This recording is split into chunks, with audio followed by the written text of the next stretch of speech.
Պետական կուսակցության ուսանողական կազմակերպության պատվիրակ Նանե Կարապետյանին։ Խնդրում եմ նախապատրաստվի Հովհաննես Խաչատրյանը։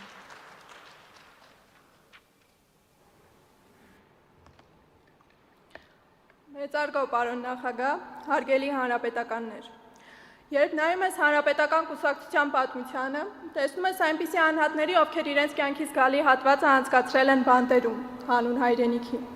Այդպիսի հայրենանվեր անհատներից են Աշոտ Նավասարդյանը, Անդրանիկ Մարգարյանը, Ռազմիկ Զոհրաբյանը, Վազգեն Կարախանյանը և մեր մյուս մի շարք ավագ ընկերներ, որոնցից շատերը ցավոք լուսահոգի են։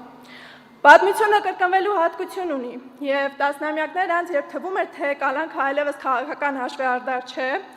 և անկախ Հայաստանի անկախության մարտիկներին կալանավորելը աբսուրդ է, եկավ մի այլ իրականություն,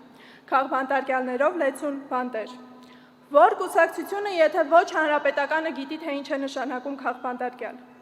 Սակայն ցանկացած ժողովրդի համար քաղբանտարկյալ ունենալը հպարտություն չէ, դա ամոթ է, և դա յուրաքանչյուրիս ամոթն է։ Լինելով ուսանողական կազմակերպության փոխնախագահ, մի հետաքրքիր օրինաչափության մասին եմ ցանկանում խոսել։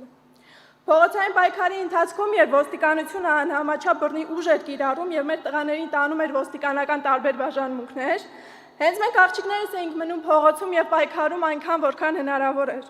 Դրանով իսկ մենք ևս մեկ անգամ ապացուցում էինք, որ հայ կանայք և հայ աղջիկները անկոտրում են, և որ մենք պատրաստ ենք հայրենիքի համար ցանկացած օրինական և անձնվեր պայքարի։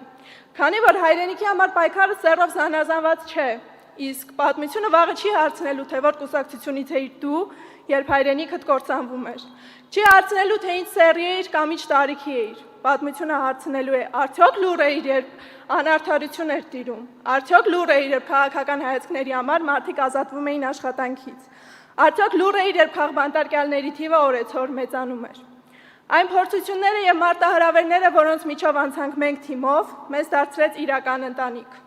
Օր ու գիշեր փողոցում անցկացնելը և պայքարելը հանուն մեկ բանի հայրենիքի դարձավ ընտանիքից դուրս ընտանիք գտնելու իրականություն։ Հիշում եմ դեռևս 2020 թվականին, երբ պատերազմը նոր էր սկսվել, ինչպես էին կամավորություն անում հիվանդանոցների ճաշարաններում, որ մեր զինվորները իրենց հասանելիք սնունդը ստանան, որքան հնարավոր է արագ։ Հիշում եմ, որ 2024 թվականին, երբ ոստիկանությունը անհամաչափ բռնի ուժ կիրառեց և տասնյակ լուսաձայնային նռնակներ նետեց ցուցարարների վրա, հենց ուսանողական կազմակերպության բժշկական կրթություն ունեցող աղջիկներն էին առաջին բուժօգնություն ցուցաբերում վիրավորներին։ Կներեն ինձ մի փոքր գաղտնիք բացելու համար, բայց երկարատև ցույցերից ու ակցիաներից հետո, երբ բոլորս հյուծված և հոգնած էինք, ես և իմ որոշ ընկերուհիներ խոստացանք։ Խոստացանք ընտանիք չկազմել, քանի դեռ մեր երկրում հայրենադավ իշխանություն է տիրում։ Իսկ իշխանափոխությունից հետո պետք է պարտադիր ամուսնանանք և շատ երեխաներ ունենանք, որ հայը միշտ ապրի ու հայ ձայնը միշտ հնչեղ լինի։ Չգիտեմ սերը կգա իմ կյանք ավելի շուտ, թե իշխանափոխությունը, հույս ունեմ իշխանափոխությունը։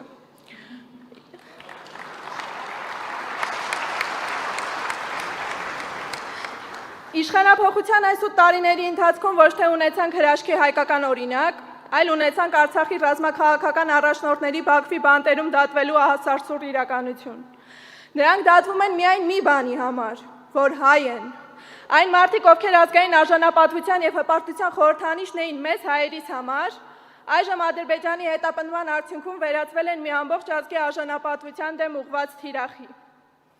Խնդրում եմ մեծամտություն չհամարել, բայց առաջարկում եմ ծափերով ողջունենք Հայաստանում անազատության մեջ գտնվող քաղբանտարկյալներին, ինչպես նաև Բաքվի մեր գերիներին։ Ազատություն քաղբանտարկյալներին, ազատություն գերիներին։ Շնորհակալություն։